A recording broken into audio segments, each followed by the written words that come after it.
Ironically, I've been dealing with writer's block since college a few decades back. And while I periodically scribbled random perceptions on various things, nothing ever came together. I would throw the ADD blizzard of notes that blanketed my desk into an envelope for a vague and ephemeral future. And I would stick one more semi-legible, chaotic, and rambling journal into my hall closet next to the fuzzy wool blanket where the cat's often slept. Whenever I traveled, I would type long, detailed emails to my closest companions, and they would always say, why don't you start a blog or something, or write a book? Why don't you share all this?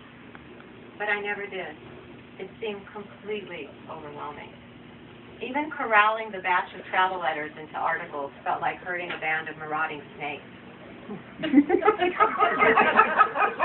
So when Triana arrived with her reader's prediction, what could I do but shrug my shoulders and laugh?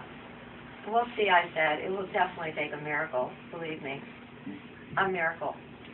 Suddenly I realized I had never called the divine in on this topic.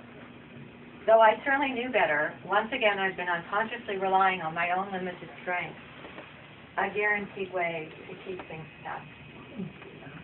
So I prayed that divine order come into my writing, and I asked that if I could be of service, and if this be the universe's will, that the perfect chances would arrive to pulverize that goddamn writer's block once and for all.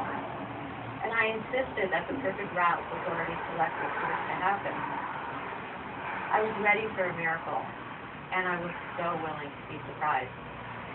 3 months later, I was searching online for an astrology article that had run on Examiner.com, and I noticed that they were hiring writers, and I very casually applied. Soon I was on an unforeseen wild bobsled run of writing, still catapulting mildly around the curves and down the ice today.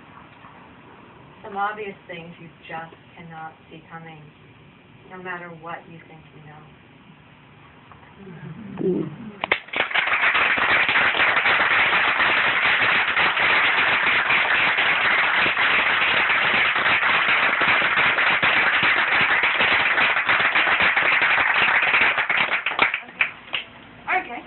So that is the reading portion. Next up is question and answer time. Does anybody have any early questions they want to ask her about her new book?